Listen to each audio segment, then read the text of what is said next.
Stay hungry, stay foolish.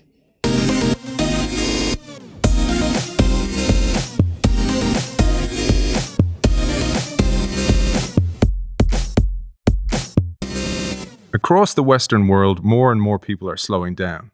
Slower is better, better work, better productivity, better food. Almost everyone complains about the hectic pace of their lives. These days, our culture teaches us that faster is better. But in the race to keep up, everything suffers. There has never been a better time to embrace the healing power of slow. We welcome author of In Praise of Slow, How a Worldwide Movement is Challenging the Cult of Speed, Carl Honoré. Welcome to the show. Thank you very much. Good to be with you. A couple of items jumped out to me. One was how you mentioned when you had the opportunity to do nothing, you found you had lost that skill. And two was how something caught your eye, 1-minute bedtime stories for busy parents. Yeah, I suppose when we get stuck in fast forward, it always takes a shock to the system or a wake-up call to make us realize we've forgotten how to put the brakes on and that this is doing us real harm. And I think for a lot of people, the wake-up call comes in the form of an illness. The body one day just says, no, cannot carry on anymore, and you have a burnout or can't get out of bed one morning. My wake-up call came literally when I was reading bedtime stories to my son. And back in those days, I was almost physically incapable of slowing down. So I'd go into his room at the end of the day, sit on the bed with one foot on the floor, and speed read Snow White. Yeah, so I'm skipping lines, paragraphs. I became an expert in what I call the multiple page turn technique. Any parent out there will be wincing in recognition. But of course it never works, right? Because my son knew every story back to front, like every 4-year-old. So we were always at loggerheads. He would say, Daddy, why are there only 3 dwarves in the story tonight? What happened to Grumpy? And this really lamentable state of affairs went on for some time until I caught myself speed reading a newspaper article with time-saving tips for fast people like me to go even faster. And one tip talked about this book called The 1-Minute Bedtime Story. So Snow White in 60 seconds. And I thought, wow, what a great idea. I need that book now from Amazon, drone delivery. But then, thankfully, I had a second reaction, which was completely different. I thought, whoa, has it really come to this? Am I really in such a hurry? I'm prepared to fob off my little boy with a soundbite at the end of the day instead of a story. And it was one of those moments of searing epiphany. It was like an out-of-body experience. You suddenly see yourself from above. And what I saw there was just ugly, unedifying, and totally wrong. And I realized I'd lost my mind, lost my compass, right? And I needed to slow down. That was the start for me of this whole journey towards reconnecting with my inner tortoise, if you like. Yeah, and this book's 16 years old now since publication. So your son is a little bit older. My own 2 sons are 10 and 6. And it's one of the most magical times in my own day is that bedtime story. And it made me think when I was reading your book that the reason we work is to live, not to work. And often it's to provide for our families. And in this moment where we both have the time now to be a bit slower in this COVID crisis throughout the world, we can reconnect with our children and with slowness. I thought it's a great opportunity. But you tell us in the book that we all suffer from what's called time sickness. I think of it as it's a physical, spiritual, emotional, metaphysical addiction we have to speed, which has infected really every corner of our lives.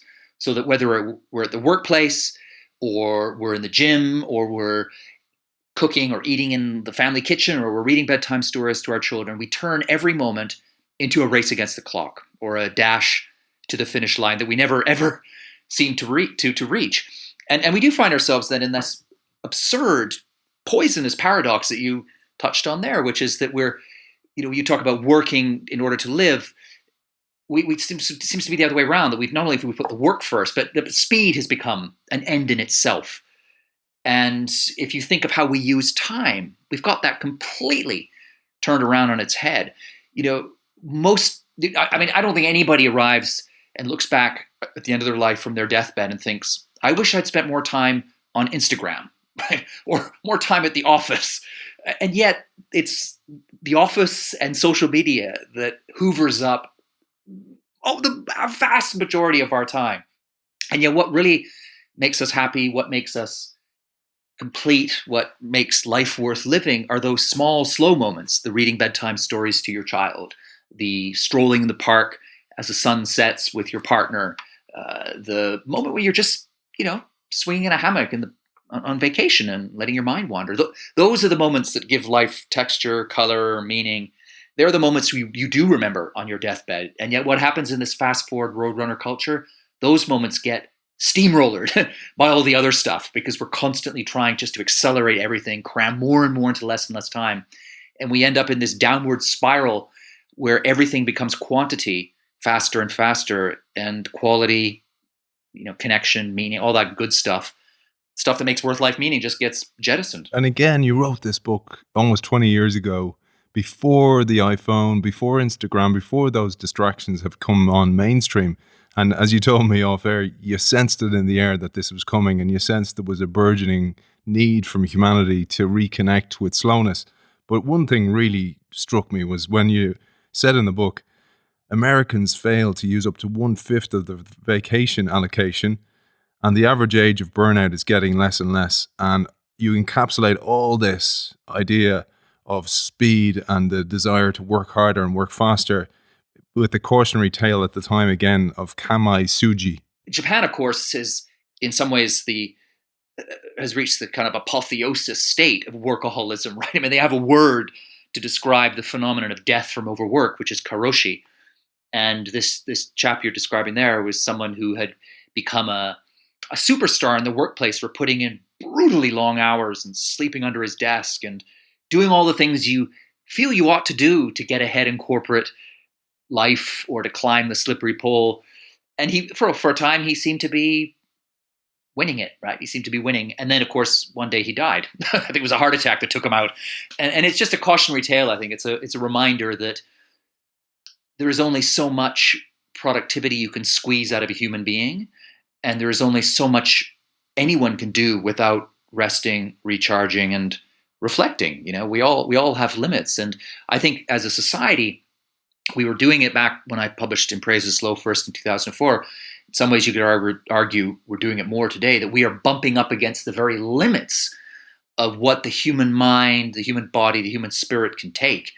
And we're paying a price, right? I mean, burnout rates as high as they've ever been, mental health problems. I mean, it's an epidemic of mental health illness of all ages. This isn't just an adult problem either. Of course, kids are suffering from a similar problem. And then you look at what's happening on a macro level, right? We're pushing up against the limits of what the planet can take when you think of what turbo consumerism and turbo capitalism is doing to Mother Nature. So we're really in the end game here for how much more speed we can squeeze into the system. It seems to me that we can't squeeze anymore without paying the ultimate price.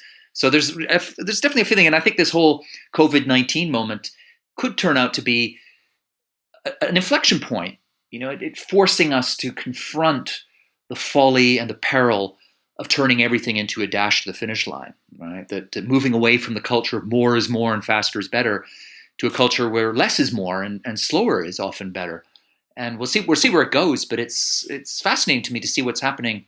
This forced shutdown as people are obliged just to stay at home, to do less, to move away from the kind of superficial, fast, consumerist, shiny, plastic pleasures of early 21st century life, and to learn to appreciate again simple pleasures and slower rhythms. Yeah, and I really enjoyed when you talked about the history of speed, and you delved deeply into this in a whole chapter.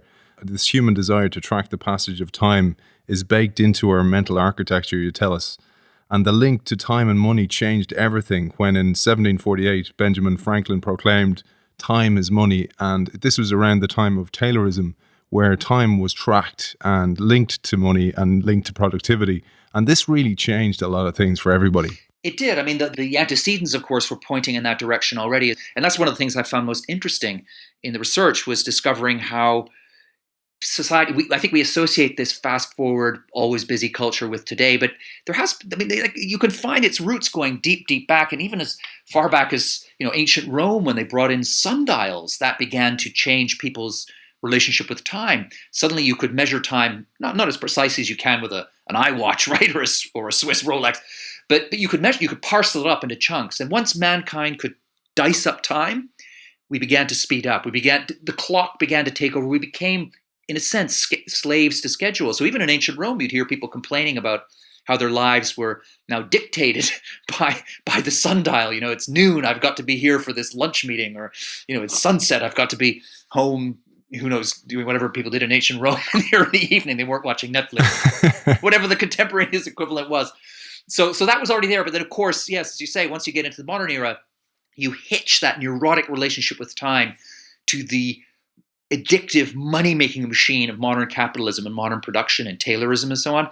And the thing just goes viral at that point. The whole ethos of time is money tells you, how do you get value for that time or your time? You go faster, right? Like you do in a factory. You produce more and more, squeeze more and more into less and less time. And that approach, that paradigm, I guess, pushed in first through the Victorian factories, but then spilled down into daily life, so that people in every walk of life began thinking and worrying about how time was passing, how they were maybe not making enough of their time. And then you move into the kind of late 20th century, early 21st, where we are now with information technology and all these time trackers and things and the gadgets that allow us to do everything all the time, everywhere. And we've lost it, right? That we've just blown away all of the barriers, the buffers that kept us safe, that sometimes forced us to stop and slow down, because wherever you are now, you can whip out your smartphone and be working or checking up on Facebook or reading the news or doing something, right? And so that just crowds out the space for simply being. We've become human doings instead of human beings. And one of the things you talked about time, which I thought was fascinating, and to remind everyone listening, because we forget about this, particularly in the Western world, that time had been made linear in the Western world, but in Eastern traditions, time is cyclical. It's these kind of moments of recycling and rebirth and regeneration, just like the seasons throughout the year. Yeah, and there's something deeply, natural, eternal, and soothing about that image of time, because as time flows away from you, it's also flowing back and renewing itself each day. Whereas with our linear Western idea, time, we have time's arrow, right? Flying remorselessly from A to B. Time is a limited resource. It's always draining away. The last minute we've lost, you could think we've lost 60 seconds, right? And I think that feeds into the general neuroses we have, the general kind of paranoia about wasting time. And it's woven into our vernacular as well. Just think of the expressions we use to describe and to denigrate the very idea of not, squeezing as much as you can out of time. We talk, people say lunch is for wimps, or we talk about downtime or dead time. I mean, these are all negative, pejorative, downbeat words to describe often important moments in human existence, which are when you just switch off. You stop doing and you just simply be, or rest, or put your feet up, or let your mind drift. And those things have all been made to seem weak, like a failure, like a waste of time. And I think a lot of what drives this fast culture is this dysfunctional relationship we have with time itself. I think that's maybe the root cause, or certainly one of them. You really did a great job looking at the history of this and how we got to where we are today. And this was driven into our mindsets, particularly in the 1800s. And industrialization and urbanization had a huge part to play. But what I found really interesting was how the ruling classes promoted punctuality as a virtue, and even schools started promoting and brainwashing children for punctuality and being late being such a bad thing, etc., and drove this into the mentality of humanity. Yeah, I mean, that was very much a hallmark of that early and early mid-industrial era, was that it wasn't enough just to build factories and have people come. You had to change the culture. And so the whole, the powers that be and the people, all the vested interests that stood to gain from people being punctual, particularly capital and getting people to work on time and so on, that just lined up to behind this idea that punctuality was a new virtue. I mean, traditionally, patience is seen as a virtue, right? I mean, but we almost replaced patience with punctuality. It's now almost to be seen to be impatient is often held up as a virtue rather than patience, and punctuality very much so. A few years ago, I think it was Ecuador in South America, had a nationwide punctuality drive, and again, it was tied up with this idea of it's high time we embrace the modern world, that we forged in the self-help language a better version of ourselves, make a better Ecuador. And the way they did that was to give out watches and to put a big stress on people being on time and not being late for meetings and not being late for school and respecting other people's time and so on. And that was just a few years ago, right? So you can see the same phenomenon happening now, a century and a half after it was rammed down our throat in Europe and North America. You mentioned again in the 1980s how a New York-based Trends Research Institute noted a phenomenon they called at the time downshifting. And this is something we are witnessing more and more today. I mean, downshifting will have various definitions, but I suppose in some ways it just means, shifting down a gear, right? So you're probably, this will vary from person, but probably it means a bit, working less, consuming less, rushing less of a carbon footprint, just less, right? Moving away from the more is more model to something more modest, but something at the same time, of course, more joyful. The people who downshift and get it right no one ever upshifts having downshifted, right? In the same way as nobody has two burnouts. Once you've really run out of road through your fast forward life, nobody goes back, because there's so much to be gained by finding that tortoise mode, by slowing down, by getting the right balance. The timing of this couldn't be better, because so many people are going to be stuck in slow now, and they're going to have to reevaluate. And from every crisis comes an opportunity. But one of the things you talked about in slow was actually food. And in the 19th century, German philosopher Ludwig Feuerbach said, "We are what we eat." But equally, you say we are how we eat. So you devote a whole chapter to food and turning the tables of speed on food, and you say today most meals are simply refueling pit stops, and that is so true. Some houses don't even have a kitchen table anymore. Some flats don't have kitchens, and many houses now have kitchens that never get used, right? Apart from the microwave. Everything is just Uber Eats or something on the hoof, and that's I think one of the greatest losses. I mean, we lose many things when we get stuck in turbo mode, but the simple soaring human joy, the pleasure of the table that's been with us across all cultures, all times, all ages, right? I mean, even very late in life when some other pleasures maybe drift away, we usually still have the pleasure of breaking bread with people we love and eating good food. And if you drink alcohol, you're drinking good wine. It was the first chapter in the book. I started looking at all these different strands of the slow culture quake and asking how we could slow and how people were doing it in different walks of life. And I started with food because there was already at that point an official slow food movement, but also because it seemed to me to be almost the cornerstone of slowness for people. It's so often the gateway drug, right? When people are caught going fast, doing everything, the first place they'll often slow down is with food. They might starting,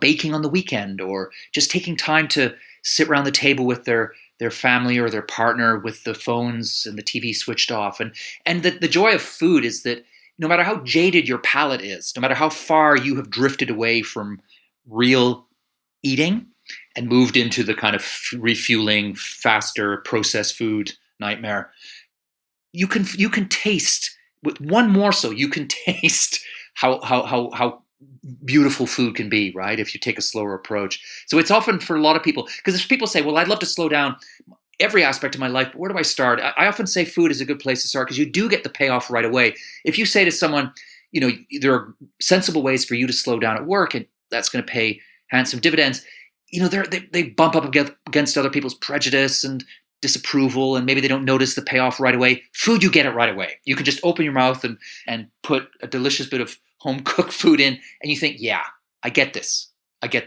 You said the speed of food is reflected in our farms, and I was struck by something you said, that 2 centuries ago, the average pig took 5 years to reach 130 pounds. Today, 220 pounds can be reached in 6 months before the pig even loses its baby teeth. And this fast agriculture is damaging our health, our planet, and indeed the biodiversity of the planet. Yeah, I mean, it's, of course, you talk about the joys of food and eating well and what that does at the table, but the planet pays a hefty price for industrial, especially high speed industrial agriculture, where whether it's moving towards monocultures, getting rid of diversity, destroying environments, destroying all of the small ecosystems, bees, all the insects and things, just to create these massive farms, or the horrors of large scale industrial, cattle herd, livestock, that's the word I'm looking for, livestock raising, I mean, it's just, you know, it's grotesque what we're doing to the natural environment. In fact, in recent years, last couple of years, there's been a whole slew of expose documentaries and so on Netflix and things looking at the horrors, the dark side of industrial agriculture, and you know, they've done very well. And it's interesting. People feel a very visceral reaction against these things. Get what they see. You know, people who probably eat that kind of food find it really jarring and really shocking, because I think we can feel in our bones that it's just not right. You know, and then when we do take the slower approach, we do have a bit of meat, say, that's been, you know, grass-fed and, you know, good quality meat, or we have a tomato that's actually in season and been pulled off a tree nearby or from a farm just outside town, versus the tomato that comes, you know, vacuum packed from a country hundreds of miles away, right, and probably frozen for a little while. You know, we appreciate it right away, and it's going to be hard to reinvent the food sector. They're talking about a super tanker turning around. But, you know, even in the years since In Praise of Slow first came out, there have been, you know, we've made huge strides, I think, towards rethinking how we do food. You know, moving much more towards organic production. More and more people sticking more and more to the seasons. People eating much less meat, especially processed, industrialized meat. So, you know, things are changing definitely on that front in big ways. We're recording here amidst the COVID-19 threat. And one thing that I was struck by was, I know COVID's a different beast, but 3,000 people are killed every day through speed in road traffic accidents. And that's besides the fact that so many people are psychologically maimed and physically maimed. People don't just happen to die. They may be paralyzed for life, or they may be injured for life. And it's something that we don't pay that much attention to, again, because we're so preoccupied with speed and getting to where we need to be, because we are uneasy with having time to ourselves. Yeah, it's it's a chilling metaphor, what the carnage on roads around the world, isn't it? That we just look the other way at the just astonishing number of people whose lives are destroyed in one way or another every day. And why is that? I mean, it must be that at some deep collective level we've decided that it's a price worth paying to get from A to B a little faster. And that to me is just, I mean, it's hair raising, isn't it? And when you put numbers like that in front of people, they feel their hair raising as well, right? So we haven't lost our humanity. It's just, I think collectively we often make decisions, probably even subconsciously, just to push away the same thing happens with climate change and what we're doing to the environment, right? The whole kind of use of plastic. I think we've known at some intellectual level, we've known that it was wrong and unsustainable, but it's only just very recently that the kind of pushback against plastic has really, really gathered pace. But for many years, it was just, plastic bags at supermarkets, people throwing, getting bottled water everywhere, just unbelievable volumes of plastic. And then somehow, maybe 2-3 years ago, or even maybe more recently, that dial shifted. So, it's an interesting thing about the human animal, isn't it? That we, in the interests of servicing certain of our desires, in this case speed, when it comes to cars, we're willing to put up with an awful lot of pain through the community, right? Without really doing much about it. And moving on to the mind itself, Carl, you again gave a whole chapter of this. I loved how you phrased this. You said, in the war against the cult of speed, the front line is in our heads. Changing what we think is just the beginning. We need to change how we think. And you explained everything from transcendental meditation to Qigong, to walking, to SuperSlow weightlifting, to explore how we can slow down the mind itself. Everything starts inside the head. Otherwise you're not really going to get very far. You have to change the chip in your brain. You've got to change the mindset before everything else will fall into place.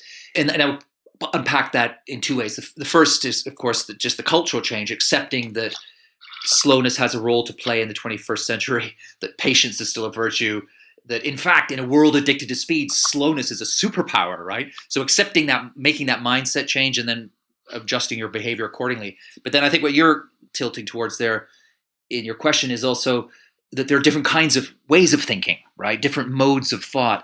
And that was one of the things I found most fascinating in the research, is that in the same way as every aspect of the slow movement or slow revolution is about doing things at the right speed, understanding that there are times to be fast, there are times to be slow. It's about playing with different speeds, changing gears. The same thing goes on in the brain.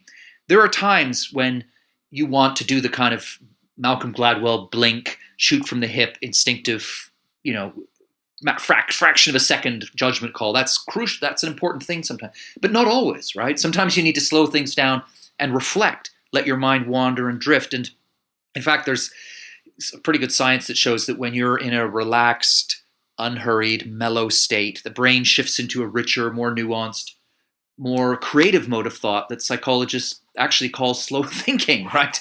And I think we all know that, right? I mean, if your listeners just pause for a second and think, when do their best ideas come to them? The number one answer to that question, you ask it anywhere in the world, the number one answer to the question, where do my best ideas come to me, is always in the shower, right? Or walking the dog, or hanging out on vacation. No one ever says my best ideas come when I'm juggling 39 emails or racing to meet a deadline with a boss or a client breathing down my neck. They come in those slow moments. And I think that's a useful corrective for society to have more of that rich, deep, reflective thinking. But it also is a good metaphor, I think, for just the whole question of what we do with fast and slow, is not to throw fast out the window and make everything slow. That would be, giving up the cult of speed for the cult of slow is not what this is about. It's about finding some kind of middle point where you choose your moments to be fast. You have your inner hare and your inner tortoise, right? And you shift back and forth between the two. And I think that's especially the case in our minds, which is why, the most forward-looking companies now around the world ensure that their staff have time to switch off, whether they have quiet rooms where they can go do a bit of meditation or listen to whale music, just, quiet spaces, so that, because the science is incontrovertible that you need to get away from the coalface. You need to get away from the distraction. You need quiet. You need slowness. And that's when the deeper, richer, more creative thought happens. And so, whether it's quiet rooms or in fact, that's something that's boomed since I first wrote In Praise of Slow, was the whole mindfulness movement, right? I mean, people weren't even talking about that when I was talking, it was meditation, it was called, but it's the same thing, right? It's the idea of being present and in the moment, emptying the mind, slowing things down, stepping outside time. These are all just different ways of saying, slow the heck down, people, right? This idea of taking a step back and creating a safe place and a relaxed space to be more creative and innovative is core to the essence of this show, but also to childhood and to raising relaxed children. And this was something, again, you recognized back in 2004 that has become a huge problem with the over-scheduled child, the over-hurried child, and children actually suffering from stress and anxiety at a very, very young age. Yeah. In fact, I wrote, in my second book was called Under Pressure, which is all about children and the things you're describing there. And it's very true. We've transmitted the virus of hurry to the next generation. Kids come out of the womb now, and a lot of them hit the ground running, right? It's baby Einstein, baby sign language classes, baby goes pro sports clinics, Mandarin lessons in the Moses basket, and then these endlessly stuffed extracurricular schedules. For a lot of kids now, childhood has come to resemble a race to perfection, right? It's and a game of all or nothing, right? It's you're either this alpha child who's juggling a million things and getting the top marks in exams and running around all the time, or you're a loser, right? You're a hoodie, heroin addiction, and homelessness, right? And it's just absurd, because children are all very different, they're all unique, but B, children need slowness. They need it maybe more than adults do, because it's in those moments of unstructured time, of not knowing what's coming next, because there's no schedule, there's no adult there telling you what to do or how to do it faster. Moments even of boredom, right? We are all so terrified of boredom nowadays, but throughout human history, when a child was bored and came to their parents and said, "Mom, I'm bored," that was the child's problem, right? Yeah. Your mom would say, "Well, go outside and play," or go find a friend or deal with it. Now a child comes to a parent and says, "I'm bored," and it's the parent's problem. You think, "Oh no, my child's bored. I'm failing as a mother or father." But no, on the contrary, you need to back off, slow down, and let the boredom happen. Because it's precisely in those moments of boredom that children are forced to turn in on their own internal devices. It's when they learn how to think, how to invent, how to use their imagination, right? That would be the phrase your mom would say. You're bored? Well, use your imagination. And that's how you do it, right? When you don't have the stimuli, you don't have the distraction, you don't have the schedule, and the adults chivying you along. That's when children learn how to stand on their own 2 feet, get along with their peers, think, create, innovate, all the stuff we're constantly told we're supposed to be preparing the next generation to do. They learn it through boredom. They learn it through free play. They learn it through slowness. And yet what's happening around us? Well, for the most part, we're still stuck in this faster is better paradigm when it comes to raising children. I mean, I see a lot of changes. And since my book Under Pressure came out, that was 2008, many school systems have made change, and you see school parents, a lot of things have happened. There's a whole slow parenting movement, slow education movement, many, many changes. But the dominant thrust when it comes to child rearing, I think, still remains one of acceleration, busyness, and stimulation. Because, every society ends up with a childhood that reflects that society's strengths, weaknesses, hang-ups, neuroses. And we're a fast-forward, overstimulated, overcaffeinated, overbusy society, and we end up with children who end up falling into the same groove. Yeah, and you mentioned this, and this really struck home because, again, nobody's at fault here. I suppose people are conditioned to think they have to do this. You mentioned, for example, in Praise of Slow, that one father was talking about his 4-year-old son when he said, I need to get him used to a 10-hour day like me, because that's the way you have to survive. And you said in the book, children are not born obsessed with speed and productivity. We make them that way. And I loved what you reminded us of, and still is done today, which is great, which is in Harvard, for example, the dean of Harvard releases a letter every year to the students called Slow Down, Getting More Out of Harvard by Doing Less. Well, exactly. This is one of the ironies, the delicious ironies of the moment, is that many parents are plowing all this energy, time, money, expertise, bringing in the professionals to get their children into Harvard, right, or Oxford and so on. But what's happening at Harvard, Oxford, Ivy League schools, well, increasingly they're seeing kids coming through the front door who just cannot cope, who are falling apart, who haven't had the time and the space to work out who they are or how to stand on their own 2 feet or make their way in the world. And so they're picking up the pieces, and they're now sending a different message down the chain to parents and saying, look, don't try and force your children into this kind of whirlwind approach. Parenting should not be a cross between a competitive sport and product development, right? It's something very different from that. And so you've got Harvard, you've got, Oxford sending this message saying, you don't have to send, not every child has to come to the university interview with grade 8 oboe and, having opened a soup kitchen and having had A stars and everything. It just doesn't have to be that way, right? Let your child find the thing that they're very good at, that lights them up, and then let the other stuff go, right? Try everything, but don't feel you've got to do everything and keep it going up to the very end. Less, again, that phrase, less is more. And you hear it more and more from college, university application people just saying, trying to send that message to parents, just relax, exhale, it's going to be okay, right? Give your children that time and that space and that freedom to work out who they are, right? And to develop, right? Because that's, again, the science is on the side of the angels here. It's on the side of slow. It's saying, back off, let things happen, let children play. And as they have throughout human history, they will evolve, they will develop, they will find their footing. Yeah, I love that, man. And, one of the previous guest we had on the show was a guy called Alan Schwartz, and his book was called ADHD Nation. And what he was talking about was in the US, they have a huge problem with college students taking ADHD medication like Ritalin and Adderall purely to keep up. So they take it to do their work, to be able to do it because they're so overcrammed with their schedules, etc. And then on the flip side, recently we had Dr. Daniel Amen on the show, and his book is The End of Mental Illness.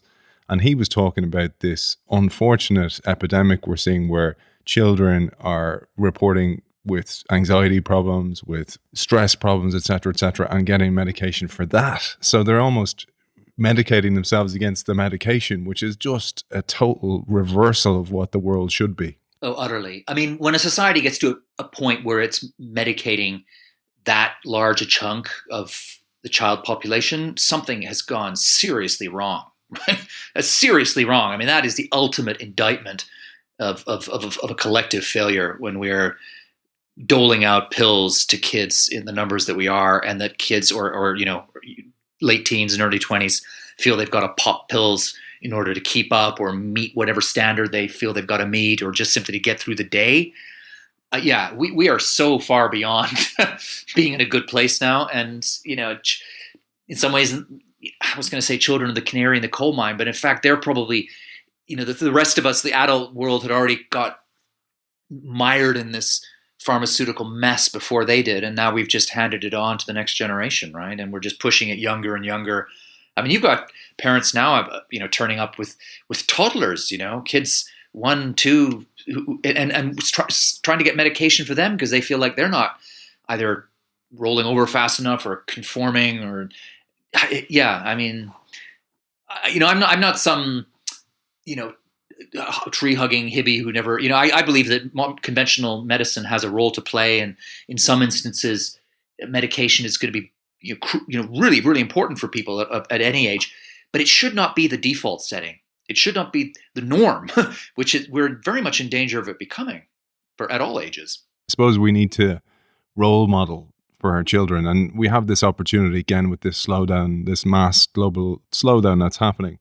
And you say, in our time is money culture, giving workers dominion over the clock goes against the grain. There's this kind of thing of unlimited vacation time, which in the wild doesn't necessarily always work out as it sounds, but it's part of that same. I think Virgin is one company that does that, where they don't have fixed vacation times. They sort of say, this is the work we expect you to get done in the calendar year. You arrange your time around it. You take the time that works. You take the time off that you feel is right for you to get the work done.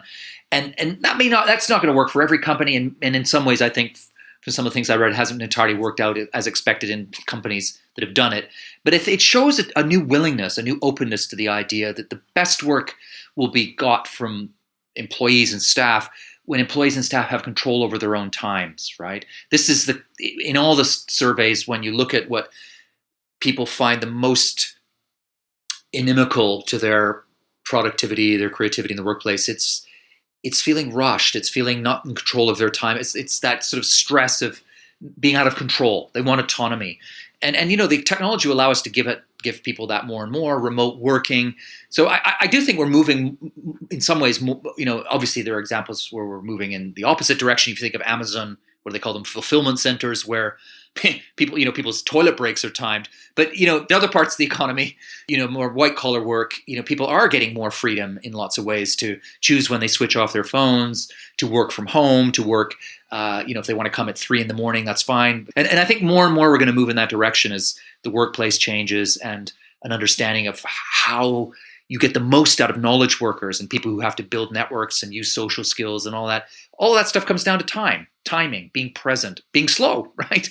So there's, it's a tectonic shift. It's going to take time, but I think more and more we're seeing examples of that rethinking. The 4-day week, big hot topic at the moment.